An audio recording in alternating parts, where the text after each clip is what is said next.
Hi friends, Madhuri tasty food. ఈరోజు అటుకుల పాయసం చేసుకుందాము. ఓకేనా ఫ్రెండ్స్? దానికి కావాల్సిన ఇంగ్రీడియంట్స్ చూద్దామా.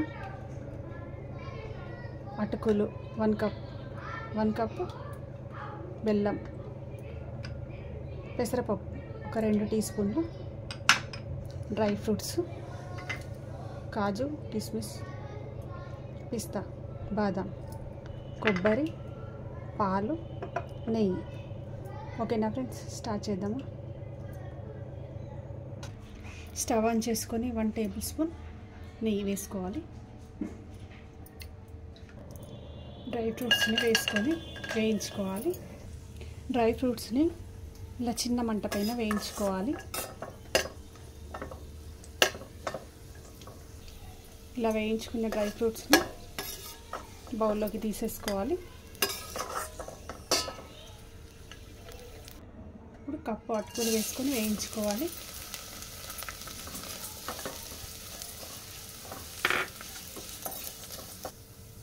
ఇవి మందంగా ఉండే అటుకులు.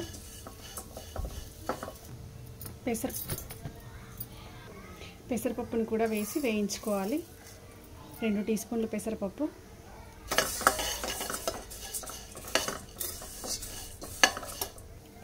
అటుకులు చక్కగా ఫ్రై అయిపోయినాయి, తీసేసుకోవాలి.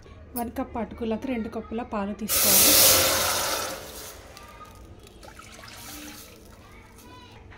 పాలు మరిగేటప్పుడు వేయించి పెట్టుకున్న అటుకులను వేసేసుకోవాలి.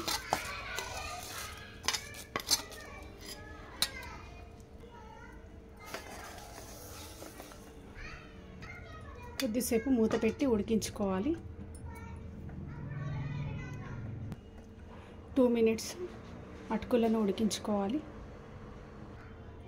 ఇప్పుడు మూత తీసి చూద్దాం.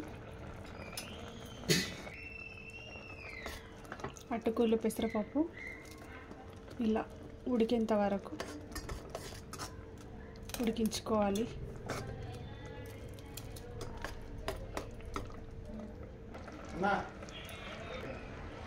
పాలల్లో ఇలా అటుకులను ఉడికించిన తర్వాత 1 టీ స్పూన్ యాలకుల పౌడర్ వేసాను.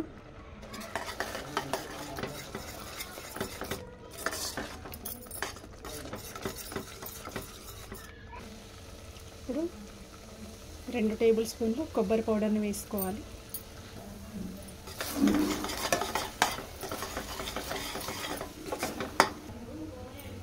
అటుకులు ఉడికిపోయినాయి, పక్కన పెట్టుకుందాం. ఈ బౌల్ని పక్కన పెట్టుకొని బెల్లం కరిగించుకోవాలి.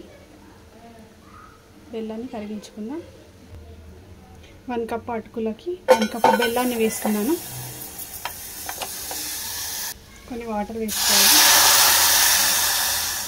1/2 కప్ వాటర్ వేసాను. బెల్లం కరిగేంత వరకు ఇలా కలుపుకోవాలి. ఇలా బెల్లాన్ని కరిగించుకోవాలి. ఇలా బెల్లం కరిగిన తర్వాత స్టవ్ ఆపేస్తున్నాం.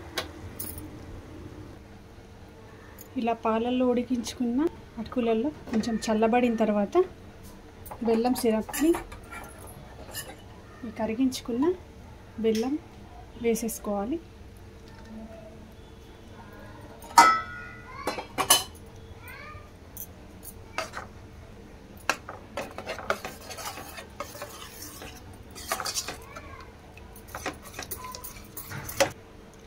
అటుకుల పాయసం రెడీ అయిపోయింది ఫ్రెండ్స్. దీనిలో డ్రై ఫ్రూట్స్ వేసేసుకోవాలి. మనం వేయించి పెట్టుకున్న డ్రై ఫ్రూట్స్ వేసేసుకోవాలి. పిస్తా, బాదాం, కాజు. అటుకుల పాయసం రెడీ అయిపోయింది ఫ్రెండ్స్. తప్పకుండా ట్రై చేయండి. లైక్ చేయండి, షేర్ చేయండి, సబ్స్క్రైబ్ చేసుకోండి. మీరు కూడా ఒకసారి ట్రై చేసి ఎలా వచ్చిందో నాకు కామెంట్లో చెప్పండి.